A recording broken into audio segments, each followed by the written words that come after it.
The grand Ashford Hotel lobby glittered like something out of a fairy tale on this Christmas Eve evening. All crystal chandeliers and a towering 30-foot tree draped in gold and silver ornaments that probably cost more than my monthly rent. And the irony of that comparison was not lost on me as I stood behind the concierge desk, trying to keep my exhausted body upright after covering 3 double shifts this week because half our staff had called in sick with the flu. The scent of fresh pine from the massive tree mixed with expensive perfumes worn by guests in evening wear who glided across the marble floors like they owned the place, which in a sense they did, their money keeping establishments like the Ashford running, while people like me scrambled to make ends meet on wages that barely covered childcare and rent in this city that seemed designed to crush anyone without a trust fund or family money to fall back on. Jazz versions of Christmas carols drifted through the lobby from hidden speakers. All I Want for Christmas, played by a saxophone that made the familiar tune sound sultry and sophisticated, and I found myself humming along, despite my exhaustion, as I confirmed a dinner reservation for a guest whose diamond bracelet probably cost more than my car. My feet ached in the required heels. My navy uniform felt too tight after stress eating vending machine snacks on my breaks. And I kept glancing toward the back office, where my 5-year-old daughter, Lily, was coloring quietly, her daycare having closed for the holiday and leaving me with no options except to bring her to work and pray my manager Gerald did not notice, or at least chose to look the other way for one night. She had been so good all day, my sweet girl, sitting in that cramped office with her coloring books and her stuffed reindeer Mr. Buttons, occasionally peeking out to wave at me when I passed by, her dark curls bouncing and her smile making every sacrifice worthwhile, because that smile was the reason I got up every morning and pushed through the exhaustion and humiliation of serving people who looked through me like I was invisible. The lobby was packed tonight with guests checking in for Christmas stays, wealthy families laughing and embracing, couples in love stealing kisses under the mistletoe.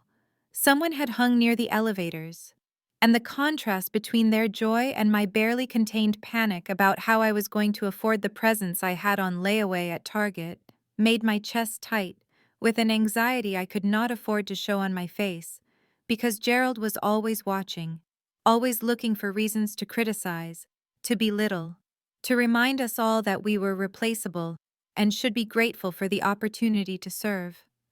I had just finished helping an elderly couple find their room when I heard the commotion near the elevators, a sharp voice cutting through the gentle jazz and polite conversation like a knife, and my stomach dropped because I recognized that particular tone of entitled displeasure that meant someone was about to make my night much worse.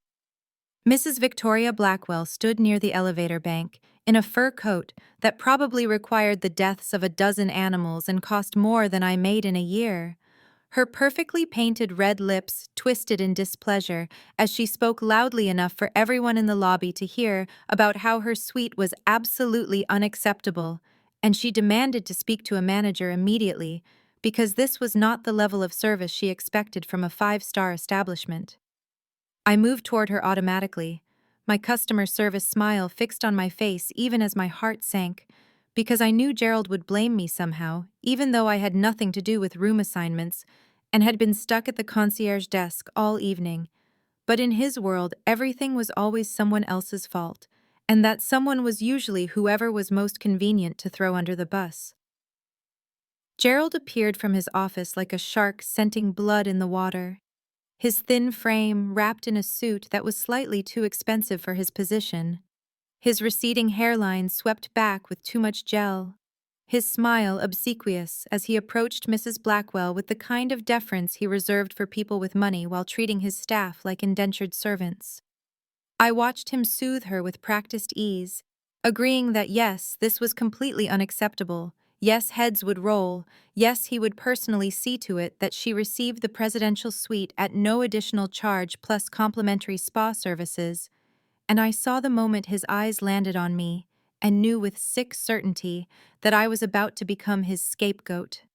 He called me over with a curl of his finger like summoning a dog, and I walked across that marble floor feeling every eye in the lobby on me, the guests watching with the casual interest people reserve for entertainment that does not concern them, and when I reached him, he turned that false smile on me with venom behind his eyes. "Ms. Foster," he said loudly enough for everyone to hear, his voice dripping with performative disappointment. "Would you care to explain how Mrs. Blackwell ended up in a room with a broken heating unit and a view of the loading dock instead of the suite she specifically requested?" I opened my mouth to explain that I had not handled her check-in, that I had been at the concierge desk all evening, that this was not even my department, but he cut me off with a raised hand and continued his performance for the gathered audience. "This is exactly the kind of incompetence I have been addressing with you repeatedly," he said, his voice getting louder. "This lackadaisical attitude, this failure to pay attention to details, this complete disregard for the standards we uphold at the Ashford." My face burned with humiliation as guests watched, some with sympathy, but most with the detached curiosity of people watching a reality show, and I wanted to defend myself but knew from experience that anything I said would only make things worse, would give him more ammunition to use against me. "I am sorry," I managed to say, my voice shaking despite my efforts to control it. "There must have been a miscommunication. I will personally ensure that Mrs. Blackwell is taken care of." "Too late for that," Gerald snapped. "The damage is done, our reputation has been compromised, and frankly, Ms. Foster, your performance has been substandard for months now, always requesting time off, always distracted, always making excuses." Each word hit me like a physical blow because I knew what was coming, could see it in his eyes, the satisfaction he took in this public destruction. And I thought about my daughter in the back office and wondered how I was going to explain this to her, how I was going to explain that Mommy lost her job right before Christmas. That was when I saw her, my beautiful Lily, peeking around the corner from the hallway that led to the back offices, her dark curls messy from a day of sitting still, Mr. Buttons clutched to her chest, her green eyes wide and confused as she looked for me. "Mommy," she called out in her high, clear voice that cut through the lobby chatter, "when can we go home? I am hungry." The silence that followed was deafening, broken only by "Have Yourself a Merry Little Christmas" playing through the speakers with cruel irony, and I watched Gerald's face transform from performative anger to genuine fury as he stared at my daughter standing in the lobby of his precious five-star hotel. "You brought a child to work," he said, his voice dangerously quiet now. "You brought your child to my hotel, to this establishment. You allowed a child to run around unsupervised while you were supposed to be working." "She was not running around," I said desperately, moving toward Lily, who looked frightened now, sensing the tension. "She was sitting quietly in the office. Daycare was closed, and I had no other options.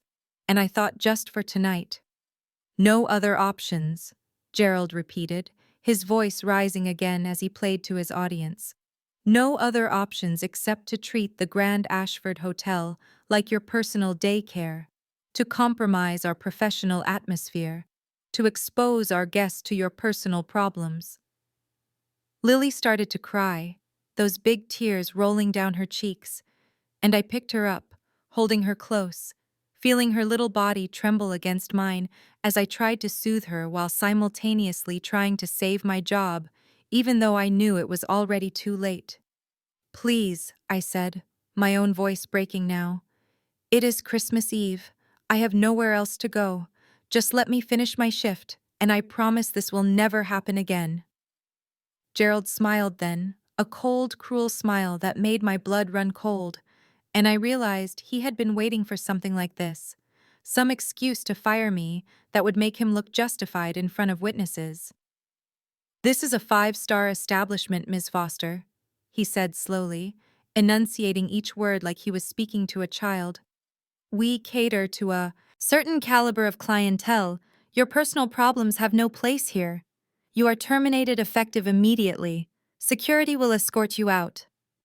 The lobby seemed to tilt around me as the words registered, "Terminated on Christmas Eve with my daughter in my arms, and $53 in my checking account, and rent due in a week, and presents on layaway that I would never be able to afford now." But it is Christmas, I whispered, more to myself than to him. It is Christmas Eve. Should have thought of that before bringing your baggage to work, Gerald said dismissively, already turning away from me, already moving on to more important matters, as he gestured to the security guard near the entrance. The next few minutes passed in a humiliating blur as the security guard, at least looking uncomfortable with his task, gently guided me toward the exit while I carried Lily and tried to shield her face from the staring guests. Tried to maintain some shred of dignity as I was escorted out like a criminal, my coat and purse hastily grabbed from behind the desk by a sympathetic co-worker who pressed them into my arms with tears in her own eyes. The cold hit me as soon as we stepped outside, the night air sharp and bitter, snow falling in fat flakes that would have been beautiful under any other circumstances. And I stood on the sidewalk in front of the hotel, with my daughter in my arms, and my entire world crashing down around me. Through the floor-to-ceiling windows, I could see the lobby continuing its celebration, the party uninterrupted by my personal catastrophe, guests laughing and drinking champagne, the massive tree twinkling with those expensive ornaments, Gerald already schmoozing with Mrs. Blackwell like nothing had happened, and I felt a rage so pure it momentarily burned through my despair. What I did not see, could not have known in that moment of devastation, was the man who had been sitting in the corner armchair, watching the entire scene unfold, with eyes the color of dark espresso, a newspaper lowered to his lap, an untouched glass of champagne beside him, catching the light from the chandeliers. Dante Romano had watched Gerald Vance humiliate a woman in front of a lobby full of guests, had watched a little girl cry for her mother, had watched security escort a single mother into the cold on Christmas Eve, and he had said one word very quietly to himself, a word that carried the weight of a death sentence, though no one around him could have known it. Mistake, he had said, and folded his newspaper with precise movements, his jaw tight with a controlled fury that anyone who knew him would have recognized as far more dangerous than any shouting or theatrical display could ever be. I sat on the cold metal bench outside the hotel, with Lily pressed against my side, both of us shivering as snow fell heavier now, fat flakes that stuck to our hair and coats and melted into icy rivulets that ran down our necks. And I tried to think through the panic that threatened to overwhelm me completely because panic would not help. Panic would not feed my daughter or keep a roof over our heads.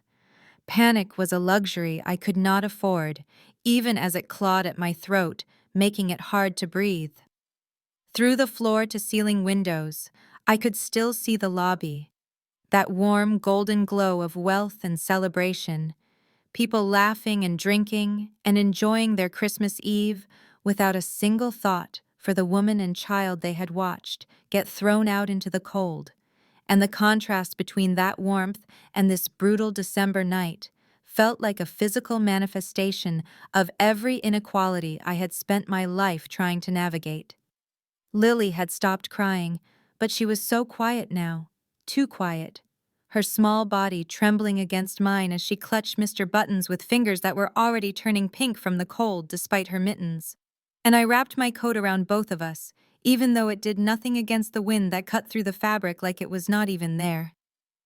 My phone buzzed in my pocket and I pulled it out with numb fingers, saw my landlord's name on the screen, and felt my stomach drop even further, though I had not thought that was possible, because I knew exactly what this call was going to be about, and I had no good answers to give him. I answered anyway because avoiding it would only make things worse, pressed the phone to my ear, and heard his gruff voice asking where his rent was, reminding me that I was already 2 weeks late, telling me that if I did not have the full amount plus late fees by tomorrow morning, he was starting eviction proceedings because he had bills to pay too, and Christmas or not, he needed his money. I tried to explain about losing my job, tried to ask for just a few more days to figure something out, but he cut me off with the weary irritation of a man who had heard every excuse 1,000 times before and no longer cared about the stories behind them. Tomorrow morning, he repeated. Full amount plus 200 in late fees, or you are out, and he hung up before I could respond, leaving me staring at my phone screen and the banking app I had pulled up that showed $53.17 in my checking account. The Christmas presents I had on layaway at Target, the doll Lily had been asking for since September, and the art supplies and the new winter boots she desperately needed because her current ones were a size too small. All of that would have to stay on layaway forever now because I needed every penny for rent, and even that was not nearly enough. I scrolled through job search apps with shaking hands, even though I knew it was pointless on Christmas Eve. Every listing, either requiring qualifications I did not have or offering wages that would not cover childcare, let alone rent in this city. And I tried calling the two shelters I knew about but got busy signals at both, because apparently I was not the only desperate person in the city tonight. Pedestrians hurried past our bench without making eye contact, their faces buried in scarves and coat collars, arms full of shopping bags and wrapped presents, couples holding hands and families laughing together, all of them moving through their lives without seeing us sitting there freezing, without seeing the little girl whose Christmas had just been destroyed, or the mother who had failed to protect her from this brutal reality. Christmas music drifted faintly from the hotel, Silent Night played on piano, and I almost laughed at the irony because there was nothing silent or holy about this night, nothing peaceful about watching your child shiver and knowing you had nowhere to take her, no way to make this better. "Mommy," Lily whispered, her voice small and scared. "Are we going to sleep outside tonight like the people under the bridge?" "No, baby," I told her, pulling her closer and trying to sound confident, even as my mind raced through impossible options. "We are going to figure something out. Mommy always figures something out. But I did not know how I was going to figure this out, did not know where we would go or what we would do, and the weight of that knowledge sat on my chest like a physical thing, making it hard to breathe. That was when I heard the car, a low purr of an expensive engine that cut through the night sounds, and I looked up to see a sleek black Mercedes pulling to the curb in front of our bench, its dark paint job gleaming wetly under the streetlights that created halos in the falling snow. The car was the kind of vehicle I only ever saw in movies, or when doing valet runs at the hotel, long and low and clearly custom, the kind of car that cost more than I would make in 5 years. And I tensed instinctively because nothing good came from cars like that stopping for people like me. The driver's door opened and a man emerged who looked like he had stepped out of a Secret Service recruitment poster, tall and broad with a stone face and military bearing, wearing a black suit and tie that marked him as professional muscle. And my hand automatically tightened on Lily's shoulder, ready to grab her and run if necessary. The driver moved around the car with precise steps, opened the back passenger door, and stood at attention as another man emerged into the snowy night. He was younger than I expected, maybe early 30s, with dark hair swept back from a face that belonged on magazine covers, sharp cheekbones, and a strong jaw covered in carefully maintained stubble. But it was his eyes that caught me, dark and intense, and focused entirely on me, with an attention that made my breath catch. He wore a charcoal suit that probably cost more than my car, perfectly tailored to his tall, lean frame, and he moved with the kind of confidence that came from never being told no, never being denied anything he wanted. The driver opened an umbrella without being asked and held it over the stranger as he approached our bench, and I pulled Lily behind me instinctively, every maternal instinct screaming warnings about strange men in expensive cars appearing out of nowhere. "Ms. Foster," the man said, his voice deep and smooth with an accent I could not quite place, Italian maybe or something similar, "I would like to offer you a position." I stared at him, my exhausted brain trying to process this surreal turn of events, trying to understand how this stranger knew my name and what kind of position would be offered on a snowy bench on Christmas Eve by a man who looked like he could buy and sell entire city blocks. "I don't know you," I said, my voice stronger than I felt. "I am not going anywhere with a stranger." "Smart," he replied, and something that might have been approval flickered in those dark eyes. "Your daughter is watching, learning caution from you. Good." Then he did something unexpected. He crouched down to Lily's level, his expensive suit touching the snow-covered sidewalk, and looked at her with genuine interest rather than the dismissive glance most adults gave children. "What is your name?" he asked her gently. Lily peeked out from behind my legs, clutching Mr. Buttons to her chest, and I saw her natural friendliness warring with her fear. "Lily," she whispered, "like the flower, this is Mr. Buttons." She held out her stuffed reindeer and the man examined it seriously like it was a real introduction. "Mr. Buttons looks cold," he said. "So do you." Then he stood and looked at me again, and I saw the driver had moved closer with the umbrella, creating a dry space above me and Lily that suddenly made me realize how wet we had gotten sitting in the falling snow. "I own the Ashford," the man said, as of 2 hours ago. I felt my mouth fall open, my mind struggling to process this information because people did not just buy hotels, certainly not in 2 hours, certainly not the Grand Ashford, which was part of a chain worth millions. "What?" I managed to say, my voice barely above a whisper. "Gerald Vance no longer works for me," he continued, his tone matter-of-fact like he was discussing the weather rather than turning my world upside down again. "You do, if you want the position." This had to be some kind of joke, some cruel prank. Or maybe I had passed out from stress and was hallucinating on this bench, because things like this did not happen in real life. Mysterious, handsome strangers did not appear with job offers after you got fired. "Who are you?" I asked, my voice shaking. "What do you want?" "Dante Romano," he said, extending his hand in a formal gesture that seemed absurd under the circumstances. "And I want to offer you a job, housing, benefits, everything you need to take care of your daughter." I did not take his hand, did not move except to pull Lily closer, because this felt wrong somehow, too good to be true, and I had learned the hard way that when something seemed too good to be true, it usually was. "Why?" I asked. "Why would you help someone you don't even know?" He was quiet for a moment, his dark eyes studying me with an intensity that made me want to look away, but I forced myself to hold his gaze. "I was in the lobby tonight," he said finally. "I saw what happened. I saw how that man treated you and your daughter." His jaw tightened almost imperceptibly. "I do not tolerate that kind of behavior, especially not in establishments that bear my name." "That still does not explain why you would help me specifically," I said. "There are probably dozens of people he has treated badly. Why me?" "Because you were kind to that elderly couple even after being humiliated," he said. "Because your daughter was well-behaved and quiet when most children would have been running around causing chaos. Because you tried to protect her from seeing you cry." He paused. "Because I can." The driver, who had remained silent this entire time, shifted slightly, and I saw him open the umbrella wider to cover all three of us as the snow fell harder. "Sir," he said quietly, his voice carrying a British accent, "the car is warm." Dante nodded and looked back at me.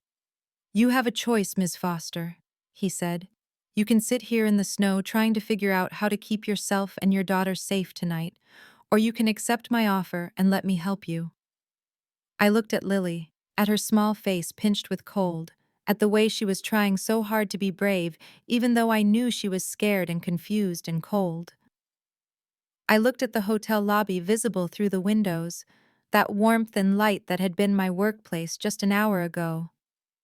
I looked at this stranger, this Dante Romano, who claimed to have bought a hotel in 2 hours just so he could fire my former boss and offer me a job.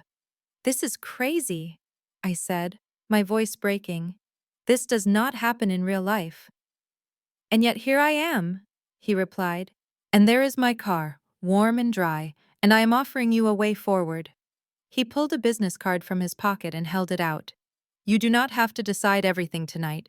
Just accept a ride, get warm, let your daughter get warm, and we can discuss the details." I stared at that card, at the embossed lettering I could barely read in the dim light, and felt the weight of impossible choices pressing down on me.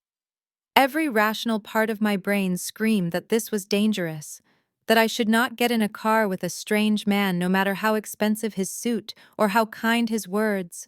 But the part of me that was a mother, the part that felt Lily trembling against me and knew I had nowhere else to go, that part was stronger. Just to warm up Lily, I heard myself say, just for a little while. Dante's expression did not change, but something softened in his eyes. Of course, he said, and gestured toward the car where the driver, James apparently, already had the door open. I stood on shaking legs, picked up Lily who wrapped her arms around my neck, and walked toward that Mercedes feeling like I was stepping off a cliff with no idea if there was ground below or just empty air. The interior was warm and smelled of leather and something expensive I could not identify, and Lily immediately pressed against me, soaking in the heat. Dante slid in across from us in the spacious back seat, and James closed the door with a solid thunk that felt final somehow, like a door closing on my old life. "Where are we going?" I asked as the car pulled smoothly away from the curb. "Somewhere safe," Dante replied. "Somewhere warm. Somewhere your daughter can have a proper Christmas." And even though I knew I should ask more questions, should demand concrete answers, should probably jump out of this moving car and take my chances on the street, I found myself leaning back against the soft leather and closing my eyes just for a moment, just long enough to catch my breath, while Lily's shivering slowly subsided and the hotel disappeared behind us into the snowy night. The drive took 30 minutes, but felt both longer and shorter somehow. Lily falling asleep against me within the first 10 minutes, her small body finally relaxing as the warmth seeped into her bones, and exhaustion claimed her, while I stayed rigidly awake watching the city lights give way to darker roads lined with bare trees, and eventually to gates that looked like they belonged to a fortress, or a prison, or both. James spoke quietly into a phone in Italian, and the gates swung open smoothly, revealing a long driveway lined with lights that illuminated falling snow and manicured grounds that seemed to stretch forever into the darkness. And my heart hammered in my chest as I realized just how far from the city we had come, how isolated this place was, how completely I had put myself and my daughter in the hands of a stranger whose last name I barely knew. The house that emerged from the snowy darkness was not a house at all, but a mansion, sprawling and elegant with warm lights glowing from dozens of windows, stone and brick construction that spoke of old money and established power. The kind of place I had only seen in magazines or movies about people whose lives were so far removed from mine, we might as well be different species. The car pulled up to a front entrance with columns and carved wooden doors that probably cost more than everything I had ever owned combined. And I felt panic rising again because this was too much, too far beyond anything I understood. And I should tell James to turn around and take us back to the city, even if that meant sleeping on that bench, because at least I understood that world. Dante must have sensed my tension, because he leaned forward slightly, his dark eyes catching mine in the dim interior light. "You are safe here," he said quietly. "I give you my word. Nothing will happen to you or your daughter that you do not want to happen." I wanted to ask what his word was worth, wanted to demand he take us back immediately, but Lily stirred against me, making a small sound in her sleep, and I knew I could not drag her back out into the cold, not tonight, not when she was finally warm and resting. "Just to warm up," I repeated, my voice shaking, "just for a little while and then we need to go." "Of course," Dante agreed easily, though something in his expression suggested he knew I would not be leaving anytime soon. James opened the door and I carried Lily up stone steps to those massive doors which opened before we reached them, revealing a woman in her 60s with silver hair pulled back in a neat bun, and kind eyes that immediately went to Lily sleeping in my arms. "This is Sophia," Dante said. "She manages the house. She will take care of your daughter while we talk." Every maternal instinct I had screamed against, handing my child to a stranger. But Sophia approached with such genuine warmth, such obvious concern, as she looked at Lily's flushed, sleeping face. that I found myself hesitating rather than refusing outright. "The poor little thing is exhausted," Sophia said in accented English. Italian, I thought. "Let me take her to the kitchen. I will make hot chocolate and cookies. She can rest somewhere warm."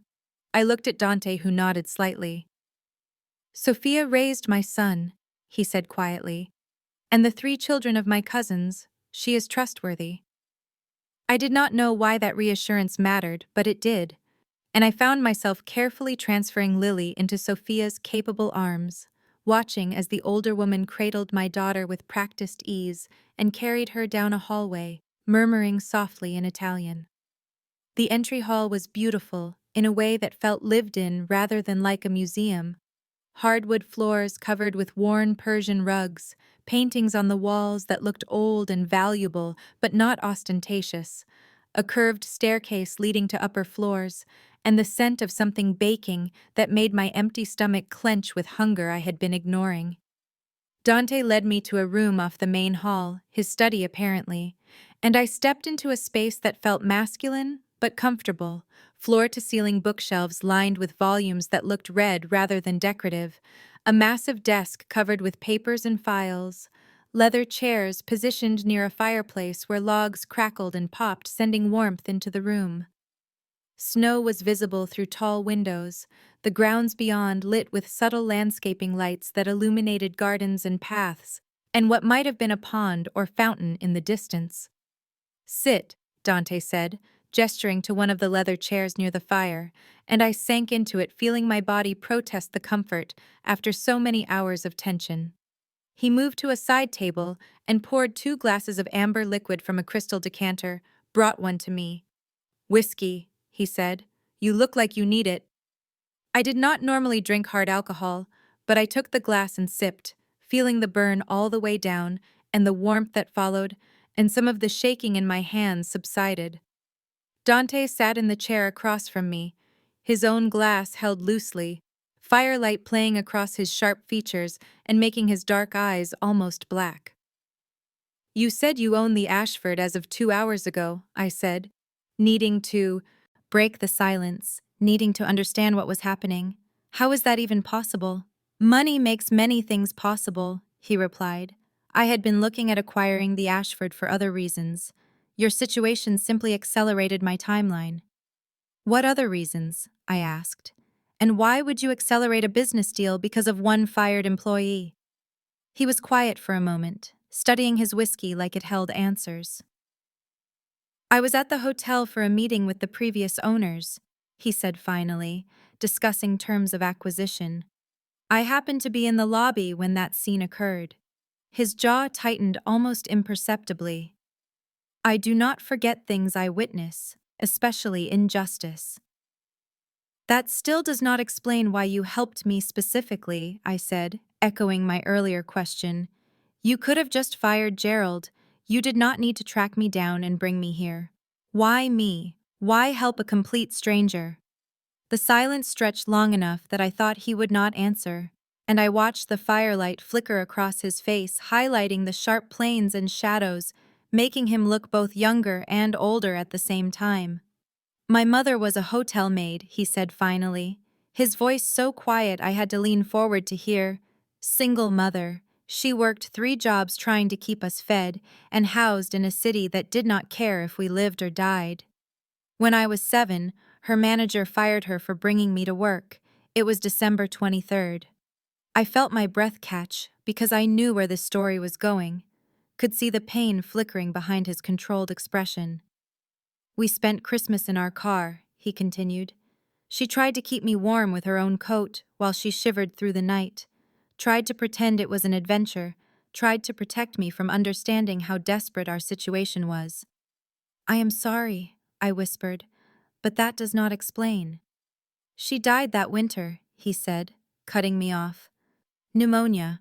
We were living in that car for 2 weeks before she finally got sick enough to go to the hospital, and by then it was too late."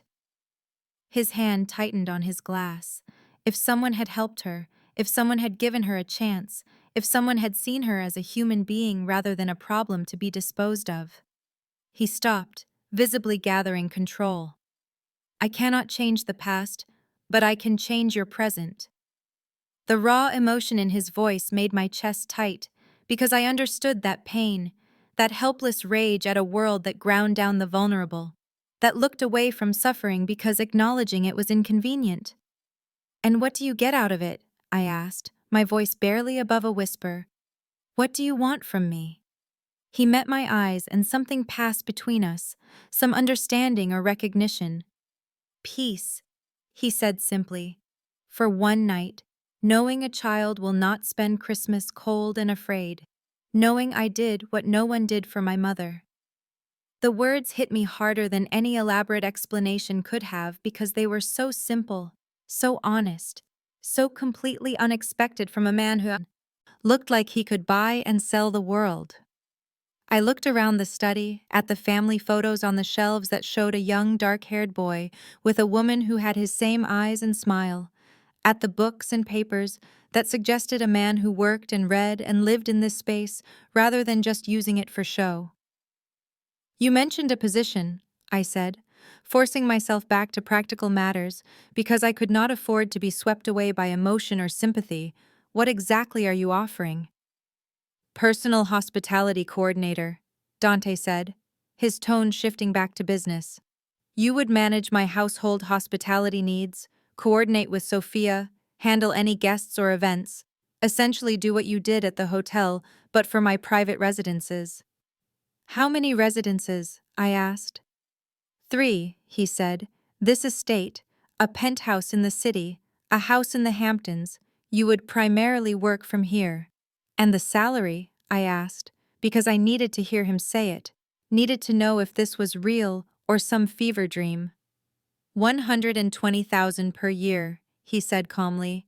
Housing provided, full benefits including health and dental, childcare provided either here or at facilities near wherever you are working. Retirement contributions, 4 weeks paid vacation. I laughed, I could not help it, a slightly hysterical sound that bordered on crying. "That is insane," I said. "That is more than twice what I made at the hotel, plus housing, plus childcare, that is." I stopped, suspicion rising. What is the catch? Men do not just hand out 6-figure jobs to strangers. What do you really want?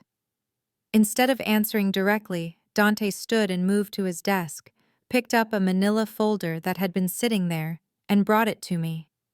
I opened it with shaking hands and felt my blood run cold as I saw my entire life laid out in neat typed pages.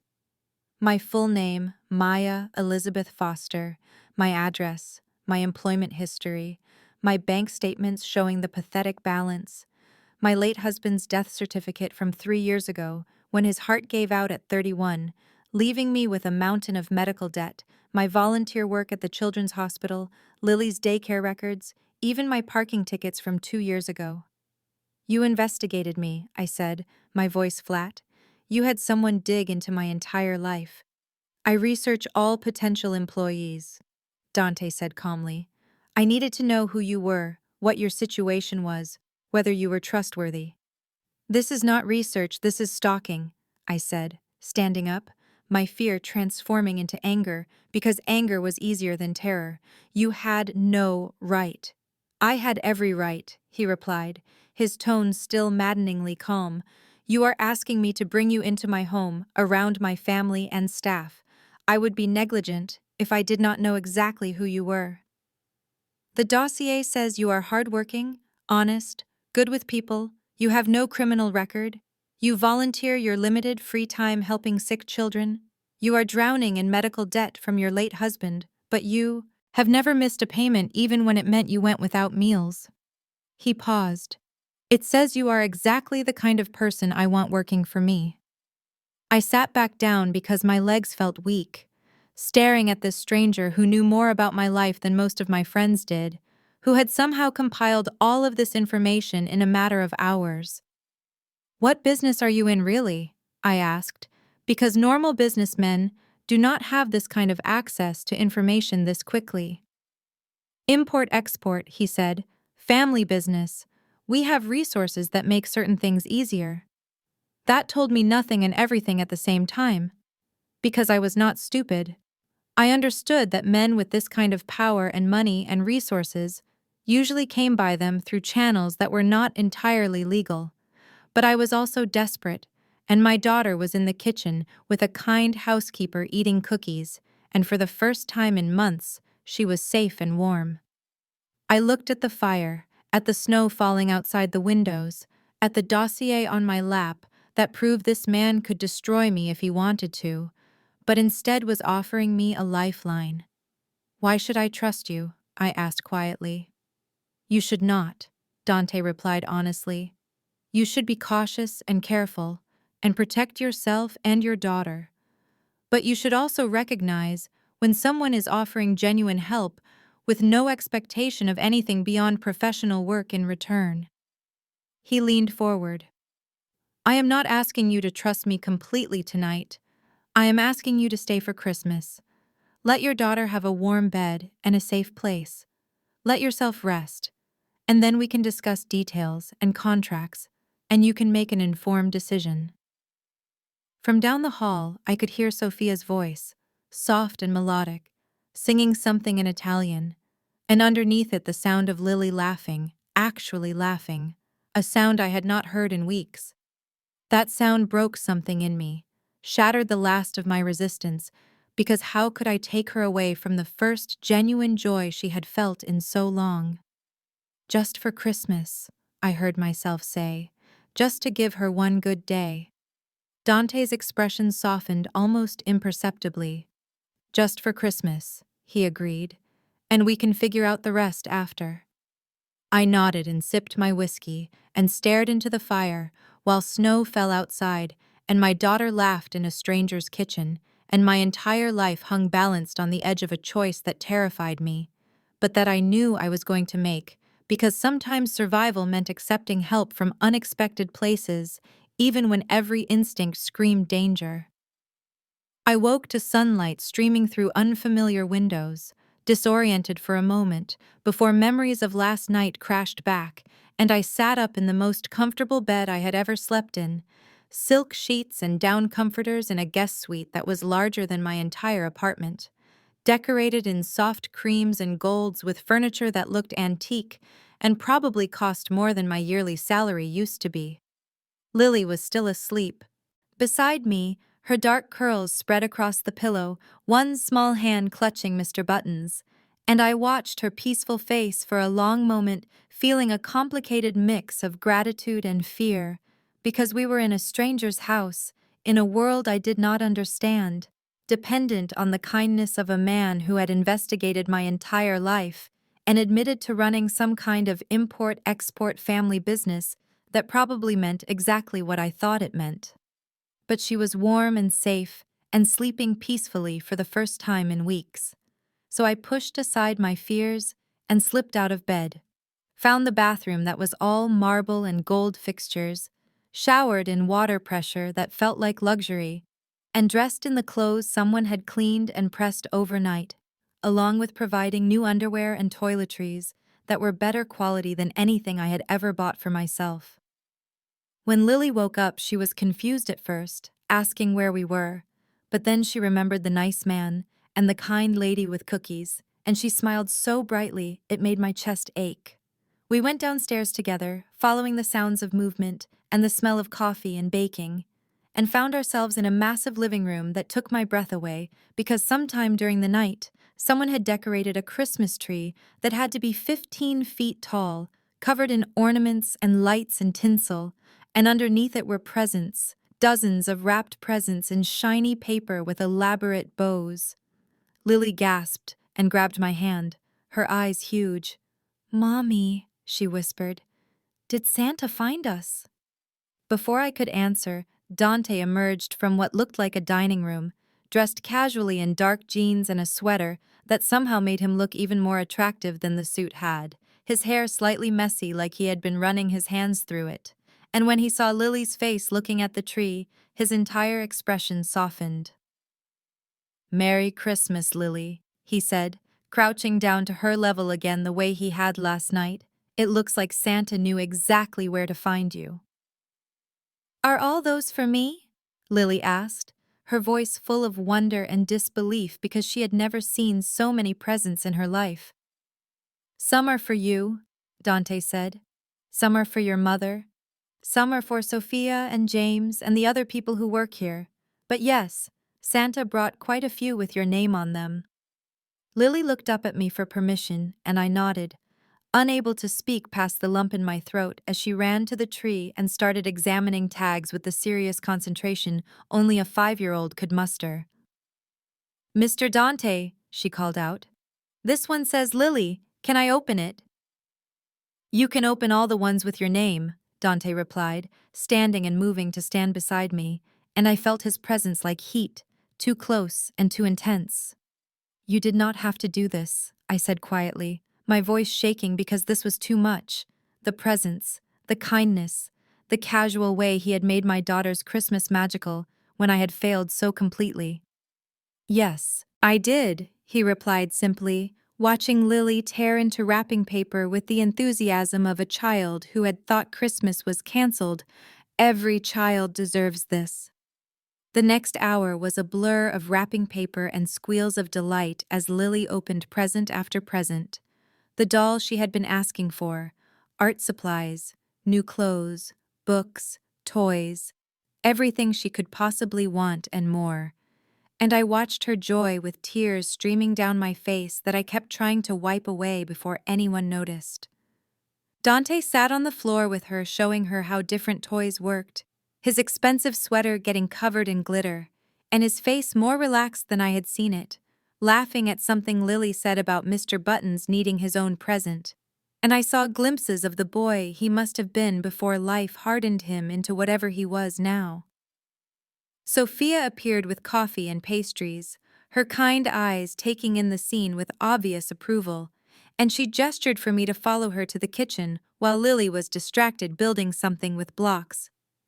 "Come help me with dinner," Sophia said, her accent thicker than Dante's, and I followed her into a kitchen that was all professional equipment and warm lighting, copper pots hanging from racks, and the smell of something amazing roasting in the oven. As we worked together, Sophia peeling potatoes while I chopped vegetables under her direction, she talked about Dante in a way that felt deliberate, like she wanted me to understand something. "He was such a serious boy," she said. "After his mama died, he never smiled, never played, just worked and studied and became hard. But today I see him laugh with your little girl, and I think maybe he remembers how to be human again." "What kind of work does he do?" I asked carefully, trying to sound casual, this import-export business. Sophia gave me a look that said she knew exactly what I was really asking. "The family business," she said. "The Romano family is old, powerful, they protect what is theirs, and they do not forgive insults." Her hands moved efficiently, decades of practice evident. "But Dante, he is different from his father, from his uncles. He has rules, lines he will not cross. He tries to be better than what he was born into." "That does not really answer my question," I said. "No," Sophia agreed, "but it is all the answer I can give you. The rest you must learn from him." We worked in comfortable silence after that, preparing a feast that seemed excessive for just a few people. But Sophia explained that some of the staff who lived on the property would be joining us, that Dante insisted on family meals for holidays. The domestic normalcy of it, the cooking and prep work, and Sophia humming Italian songs made it easy to forget the underlying danger I sensed in this house, to pretend this was just a normal Christmas with normal people. Lily came running into the kitchen mid-afternoon, her face flushed with happiness. "Mommy, Mr. Dante says we are going to have a big dinner, and I can help set the table. Is that okay?" "Of course, baby," I said, and watched her run back out chattering about fancy plates and napkins. "Mr. Dante," Sophia said with amusement. "She likes him." "I know," I replied, and that was part of what terrified me because when we left here, and we would have to leave eventually, Lily would be heartbroken.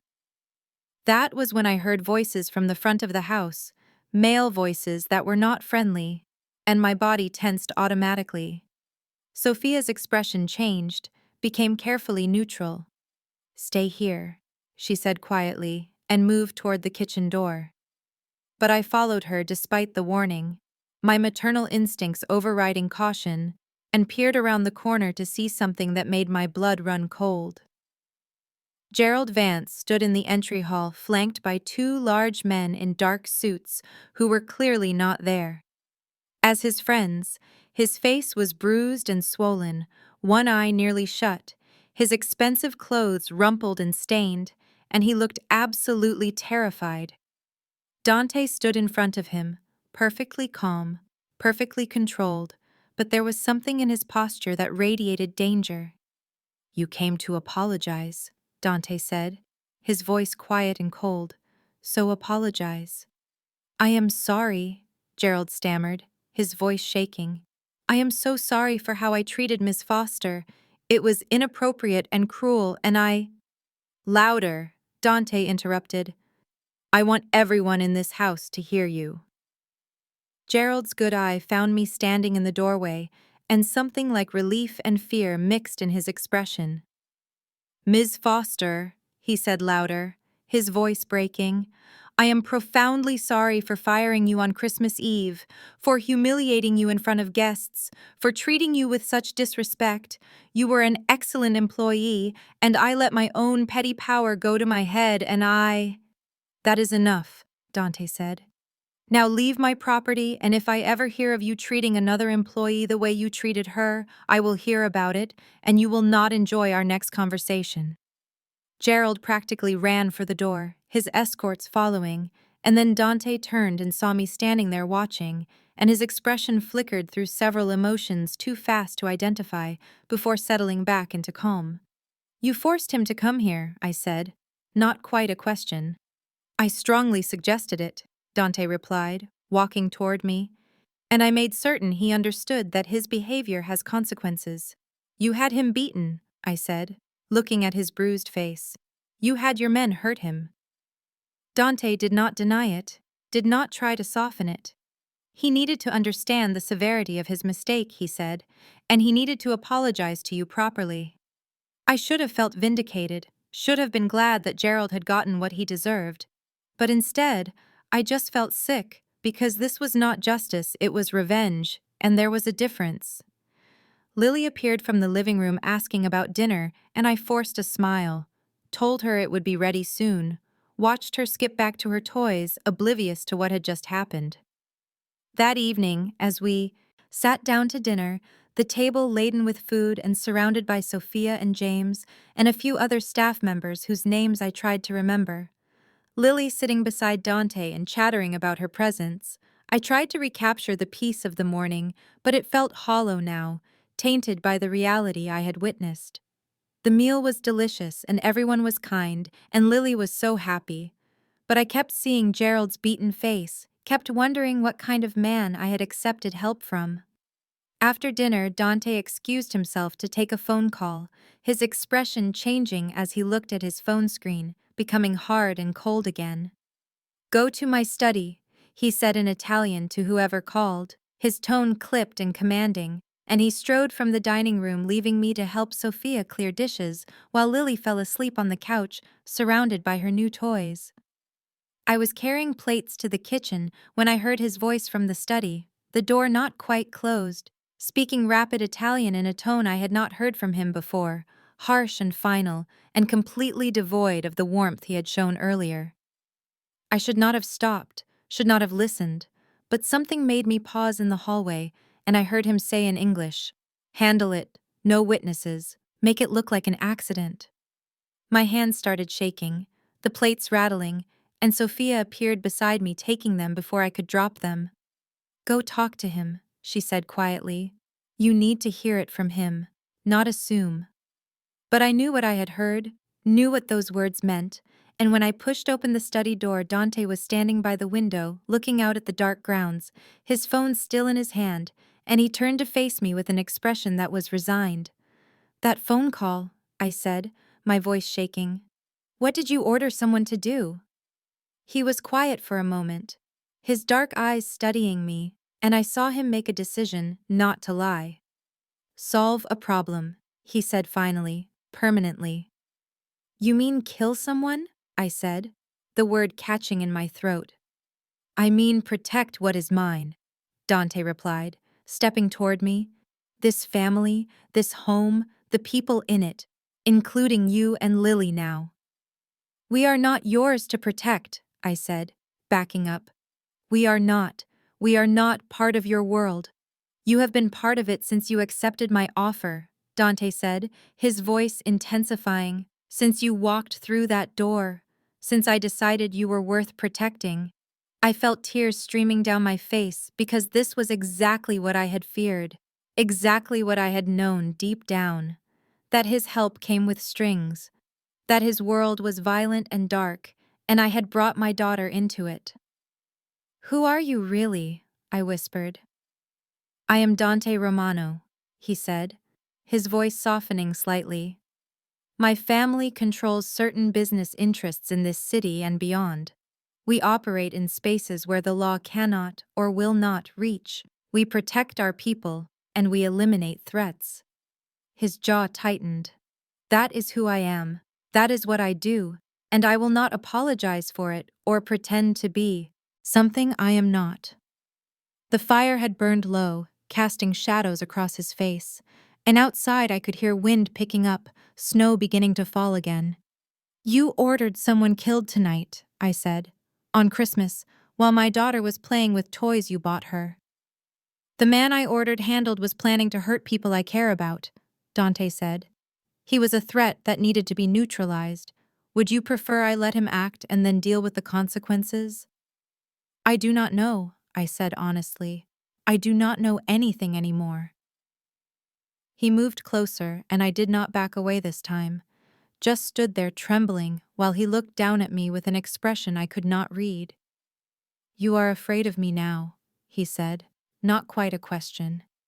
Yes, I whispered. Good, he replied.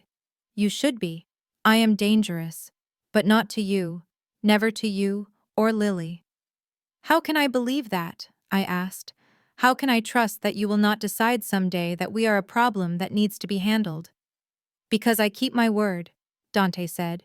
And I gave you my word that you are safe here, that nothing will happen to you that you do not want, and I have never broken my word.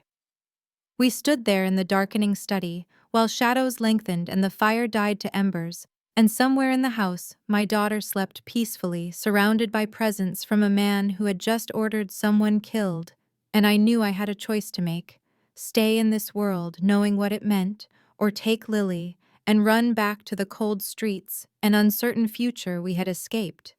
The problem was I did not know which choice would keep her safer anymore. I spent the night in that luxurious guest suite, staring at the ceiling while Lily slept peacefully beside me, my mind racing through impossible options and coming back again and again to the only conclusion that made sense: we had to leave, had to get away from Dante Romano and his dangerous world before we became so entangled we could never escape. The morning light found me packing our few belongings into the plastic bag that had held our clothes, moving quietly so as not to wake Lily, trying to figure out how I would explain to her that we were leaving this warm, safe place to go back to uncertainty and cold. I had just finished dressing when someone knocked softly on the door, and my heart jumped because I had hoped to slip out before anyone noticed, before I had to face Dante and his dark eyes, and the pull I felt toward him despite everything I knew. The door opened before I could respond, and James stood there, his expression grave and urgent. "Ms. Foster," he said in his clipped British accent, "Mr. Romano needs to see you immediately. It is urgent." "I am actually just leaving," I said, lifting the plastic bag. "Thank you for your hospitality, but we really need to go." "Ms. Foster," James repeated, his tone brooking no argument. "It is about your safety. You need to come now."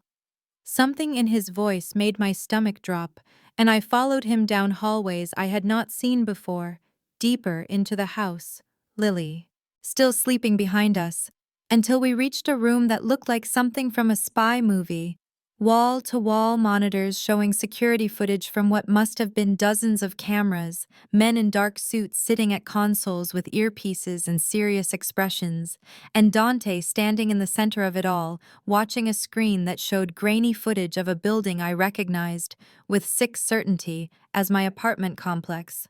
"Someone has been asking about you," Dante said without turning around, his voice tight with controlled anger. "Two men showed up at your building yesterday afternoon asking the super which unit was yours, asking about your schedule, asking about your daughter."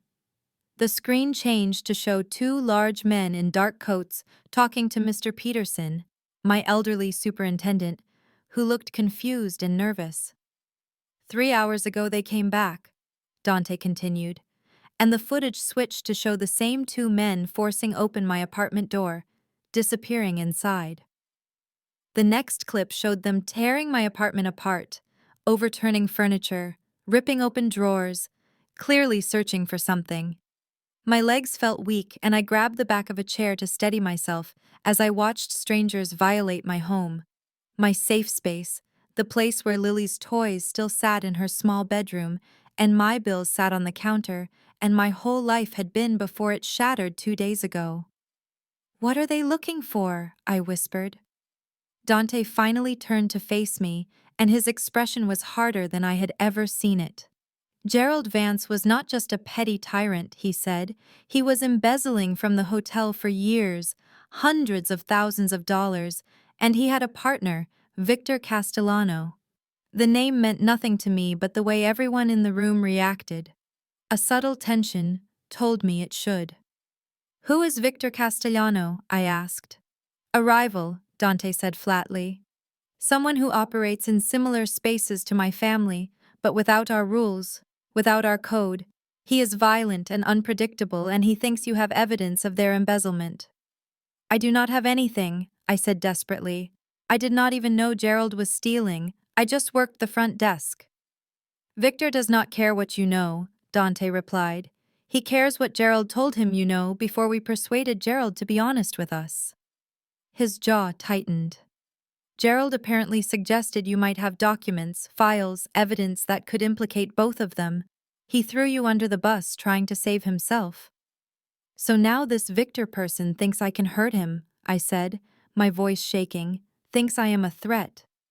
"Now Victor thinks you need to be eliminated," Dante corrected, "along with anyone who might have seen whatever evidence he thinks you have, which means your daughter is also at risk." The words hit me like a physical blow, and I felt my knees buckle, would have fallen if James had not caught my elbow and guided me into a chair. "Lily," I gasped. "We have to get Lily. We have to."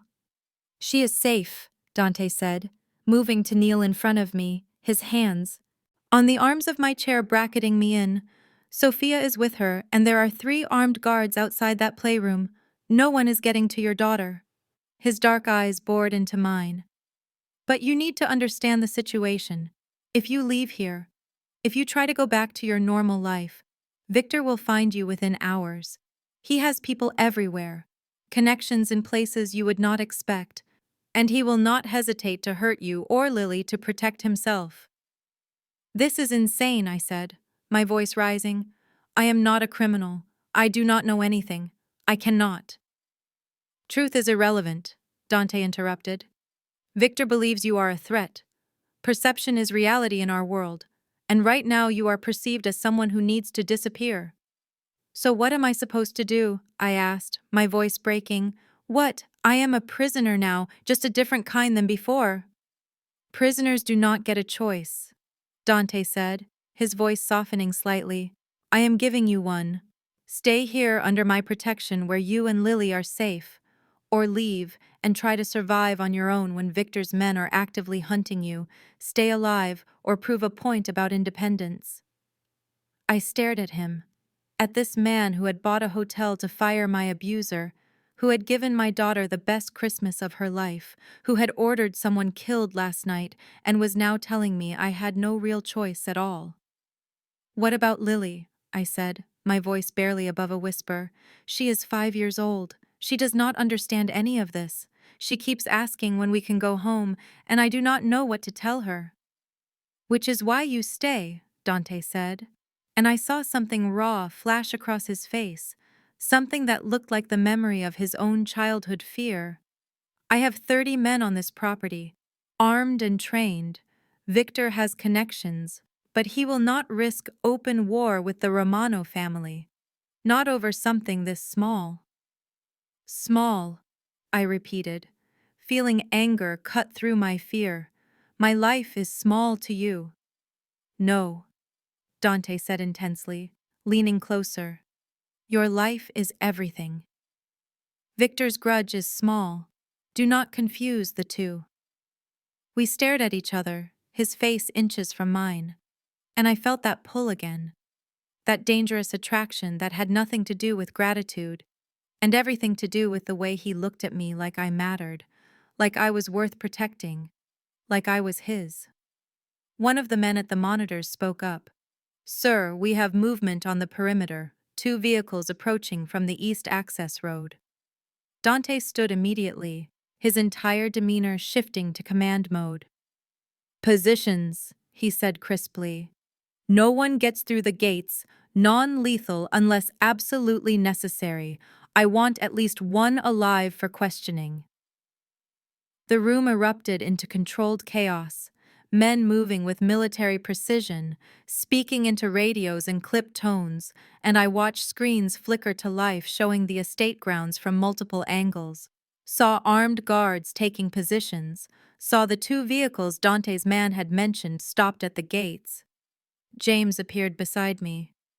Come, he said. We need to move you to the safe room. I do not want a safe room, I said, standing on shaking legs. I want my daughter. She is already there, James replied.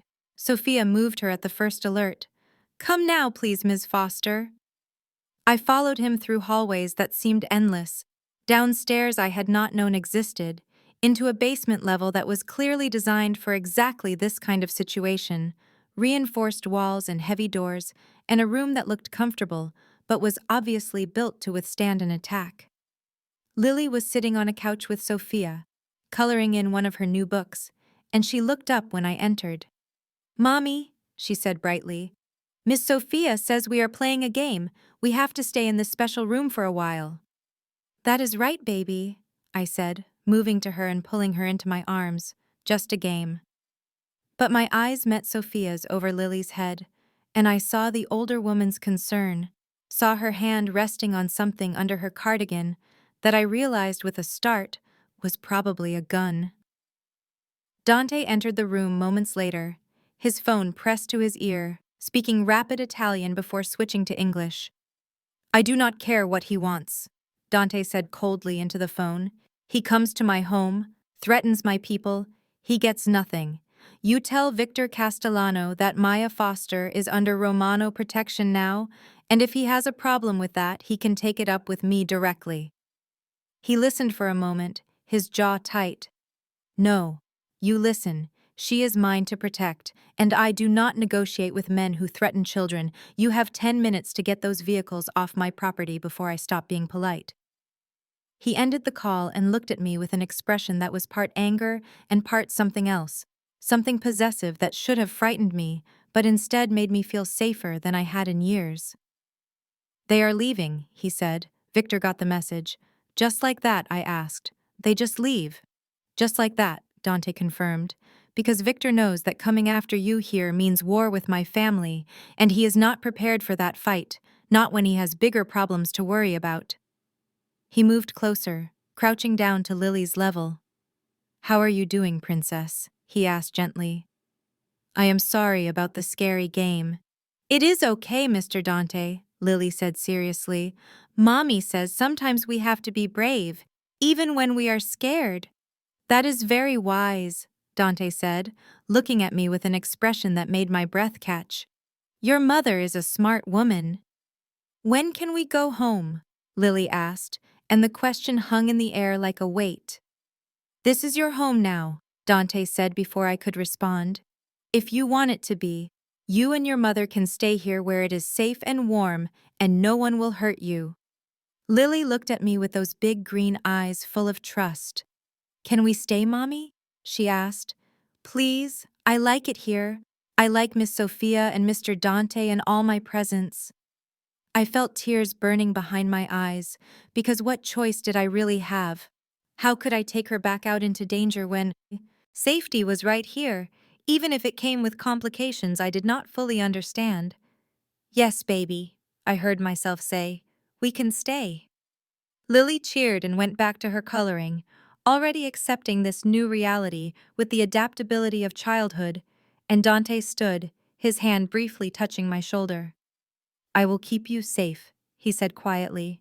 Both of you. I promise.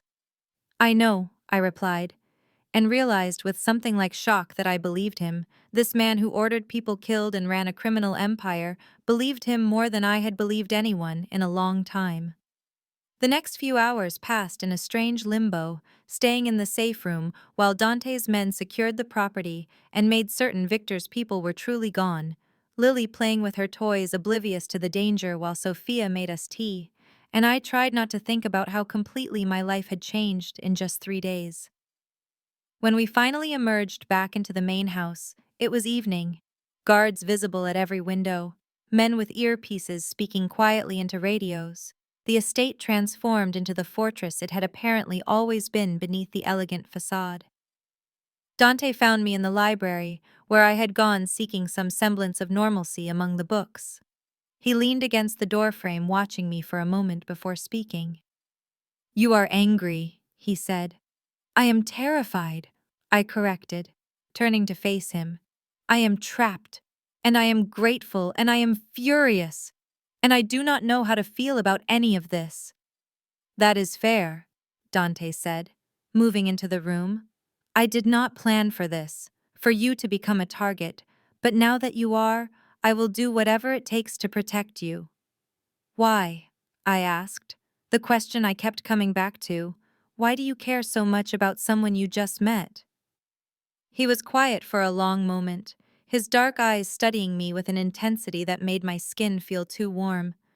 "Because when I saw you on that bench with your daughter," he said finally, "I saw my mother. I saw myself. I saw a chance to be the person I wish had existed for us." He moved closer. "And because in the 3 days you have been here, you have made this house feel like a home instead of just a building. Because you are brave and strong and you love your daughter with a fierceness I recognize. Because—" He stopped, jaw tightening. "Because I want you to stay. Not just because you have to, but because you want to."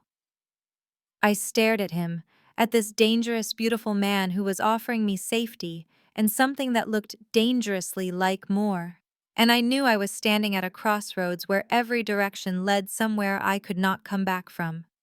The smart thing would be to keep my distance, to accept his protection but nothing else, to remember that his world was violent and dark and not somewhere I wanted to build a life. But standing there in his library with guards patrolling outside, and my daughter safe upstairs and his eyes on me like I was something precious, I realized the smart thing and the thing I wanted were not the same thing at all. Section 6. The Resolution and Choice. 3 days passed in a strange, suspended reality where the estate became simultaneously a prison and a sanctuary, where armed guards patrolled the grounds. But inside, Sophia hummed in the kitchen, and Lily played with her toys, and Dante and I circled each other like planets caught in gravitational pull, drawn together by forces neither of us seemed able to resist. The first night he found me in the library, unable to sleep, staring at books without seeing them. And he sat beside me, not saying anything for a long time, before quietly telling me about his mother, about the hotel where she worked, and the manager who destroyed them, and the cold car where she died, trying to keep him warm. I told him about my husband, about the heart condition we could not afford to treat properly, about the medical bills that buried me, and the loneliness of raising Lily alone in a city that did not care if we survived or disappeared. We talked until dawn broke over the snow-covered grounds, and I realized I had told him things I had never told anyone, vulnerabilities I usually kept locked away, and he had listened like my words mattered, like I mattered. The second night he insisted on teaching me self-defense in the estate gym, his hands on my waist showing me how to break a hold, his body close enough that I could feel his heat and smell his cologne, and my concentration shattered every time he touched me. "You need to focus," he said, voice rough. "If someone grabs you like this, you need to." "I know," I interrupted, breathless, "but you are very distracting." His dark eyes met mine and something passed between us, acknowledgement of what was building, but he stepped back and we continued the lesson, though the air felt charged with everything we were not saying. The third night we had dinner together after Lily fell asleep, just the two of us at the huge dining table, and Sophia served us with knowing looks before disappearing and leaving us alone with wine and candlelight and the weight of unspoken feelings. He asked about my dreams, what I had wanted before life forced me into survival mode, and I found myself talking about the college degree I never finished. The idea I once had of being a teacher, the person I might have been if circumstances had been different. "You could still be that person," Dante said quietly. "You could finish your degree, I would pay for it, support you while you studied." "Why would you do that?" I asked, and he looked at me for a long moment before answering. "Because you deserve the chance to become who you were meant to be," he said. "Because watching you exist is not enough. I want to see you thrive." The words hit me harder than any declaration of attraction could have because they meant he saw me, really saw me, not just as a charity case or a responsibility, but as a person with potential and dreams and worth. During those 3 days, Lily attached herself to Dante with the totality only children can manage, following him around asking endless questions, demanding he read her stories and play her games and teach her Italian words that she pronounced with such seriousness it made us both laugh. "Mr. Dante," she asked one afternoon while we decorated cookies with Sophia, "can we stay here forever?" Dante looked at me over her head, his expression carefully neutral. "That is up to your mother," he said gently, "but I would like it very much if you stayed." Sophia caught me later in the hallway, flour still dusting her apron, and pulled me aside with the familiarity of someone who had earned the right. "He is different with you," she said without preamble, softer. "I have known him since he was 7 years old, and I have never seen him look at anyone the way he looks at you." "I do not know what you mean," I said weakly. "Yes, you do," Sophia replied. "And you look at him the same way. So stop being afraid and let yourself be happy." But even as something bloomed between us, as I caught myself watching him when he did not know I was looking and found him watching me the same way, the threat of Victor hung over everything like a shadow we could not escape. Dante spent hours in his security room coordinating with his men, tracking Victor's movements, gathering information, and on the morning of the 4th day, he came to find me in Lily's playroom where I was building blocks with her. "We need to talk," he said, his expression serious. "Come to my study when you can." I left Lily with Sophia and found Dante in his study surrounded by papers and photographs spread across his desk, evidence of something that made his jaw tight with controlled anger. "My men have been tracking Victor," he said without preamble. "We have located his operation, documented his activities, and what we found." He stopped, looking at me. "Gerald's embezzlement was nothing compared to what Victor has been doing: human trafficking, drugs, extortion, worse things I will not detail, but trust me when I say he is far more dangerous than we initially believed."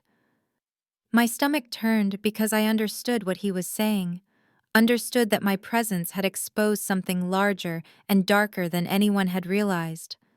"So what do we do?" I asked. "That is why I called you here," Dante said, moving around the desk to stand in front of me. "Because you get to decide. I can end this tonight. Victor disappears. You are safe. It is simple." "You mean kill him," I said. "I mean eliminate the threat permanently," Dante replied. "My way, fast and final." "Or," I said, because I heard the unspoken alternative. "Or I turn all this evidence over to the FBI," he said, gesturing to the papers on his desk. Let the legal system handle it. Riskier because it puts you in the position of potential witness, and Victor might try something before they can arrest him. But it is the legal way, the right way by society's standards. Why are you giving me this choice? I asked.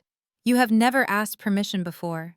Because you are not just some person I am protecting anymore, Dante said quietly, his eyes intense on mine.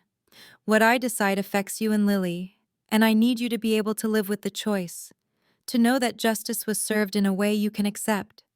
I moved to his desk, looking at the evidence spread out there, photographs of Victor with known criminals, financial records showing money laundering, witness statements from people he had hurt, and I thought about the easy solution Dante offered, the permanent removal of a threat that would let us all sleep safely. And what does that teach my daughter? I said finally. That might makes right. That power means you do not need justice. It means the people you love stay safe, Dante replied. Is that not what matters? What matters is who we choose to be when we have the power, I said, turning to face him. You are giving me a choice. I am choosing the harder way, the right way, turn it over to the FBI. Let them arrest him. Let the system work the way it is supposed to. Dante was quiet for a long moment, studying me with an expression I could not read. You are remarkable, he said finally. You know that. Most people would take the easy solution, would not risk their safety for principle. I am not most people, I replied, and I need Lily to grow up understanding that justice exists, that we do not solve problems with violence just because we can. He nodded slowly, and I saw something shift in his expression, respect, and something deeper. Something that looked like love, though neither of us had said the word. I will make the arrangements, he said. But the moment I turn this over, we lose control of the situation. You understand that? The FBI will want to interview you. There will be questions. Victor will know you were involved. I understand, I said. And I am choosing it anyway. The next 48 hours moved with the speed of a freight train. FBI agents arriving at the estate in unmarked cars. Dante handing over his evidence with the casual confidence of someone who had nothing to fear from law enforcement scrutiny. Agents who clearly knew exactly who he was but were willing to overlook certain things for the bigger fish Victor represented. I gave my statement in Dante's study, with a lawyer he provided sitting beside me, explained about being fired on Christmas Eve, and the men searching my apartment, and the threat to my daughter, and I watched the agents' expressions change from skepticism to anger as they realized an innocent woman and child had been targeted. The raid happened at dawn 2 days later, coordinated across multiple locations, and we watched it on the news in Dante's living room, Lily playing with her toys, oblivious, while the reporter detailed the arrest of Victor Castellano and 17 associates on charges ranging from embezzlement to human trafficking to attempted murder. Gerald Vance turned state's witness in exchange for a reduced sentence, his face haggard on screen as he was led into the courthouse. And I felt nothing watching him, no satisfaction. Or anger, just emptiness where my former life used to be. Victor himself was shown being dragged from a warehouse in handcuffs, screaming threats that were bleeped out for television, and Dante's hand found mine on the couch, squeezed gently. It is done, he said quietly. You are safe now. The reality of those words took time to sink in. Safe now. No longer hunted, no longer trapped, free to leave if I wanted to leave. That evening, after Lily was asleep, Dante asked me to meet him in his study, and I went with a feeling of dread, because I knew what was coming, knew he was going to offer me my freedom now that the threat was eliminated. He stood by the window looking out at the grounds, his reflection ghostly in the dark glass, and he did not turn around when I entered. I have arranged an apartment for you, he said, his voice carefully neutral. First-class building, 6 months paid in advance, job references from the hotel that will say whatever you need them to say, and your full-year salary as severance, $120,000 deposited into an account I opened in your name. I stood frozen in the doorway, processing his words, the careful generosity of them, the way he was keeping his promises, even though I knew it cost him. "Whatever you need to start over," he continued, "I will provide. You and Lily can leave tomorrow if you wish, or stay a few more days until you are ready. But you are free to go. I give you my word, nothing will prevent you from leaving." "And if I do not want to start over," I heard myself say, my voice shaking, "if I want to stay." He turned then, his dark eyes finding mine across the study, and I saw naked vulnerability in his expression for the first time since I had met him. "Maya," he said, just my name, but weighted with everything unsaid. "I am not afraid of you, Dante," I said, moving into the room. "I am afraid of how much I have come to care about you in just 1 week. I am afraid that leaving here, leaving you, would be the biggest mistake of my life." "I live in a world of violence," he said, his voice rough. "Danger. I cannot promise you normal. I cannot promise you safety from everything my life touches." "I have had normal," I replied, stepping closer. Normal was being fired on Christmas Eve. Normal was being invisible. Normal was struggling alone and drowning slowly. "You see me, Dante. You see me and you see Lily, and you make us feel like we matter." I reached him, looked up into his face. "Lily and I, we want to stay, if you will have us." His hand came up to cup my face, thumb brushing across my cheekbone with a gentleness that contradicted everything dangerous about him. "From the moment I saw you on that bench," he said, voice thick with emotion, "you were mine.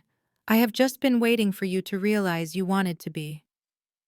Then he kissed me, and the world narrowed to just us, his mouth on mine and his arms around me, and the feeling of coming home to a place I had not known I was looking for. And when we finally broke apart, I was crying and laughing at the same time. "I love you," I whispered.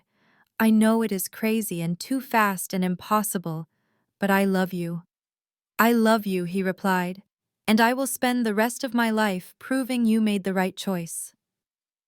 The days that followed felt like a dream.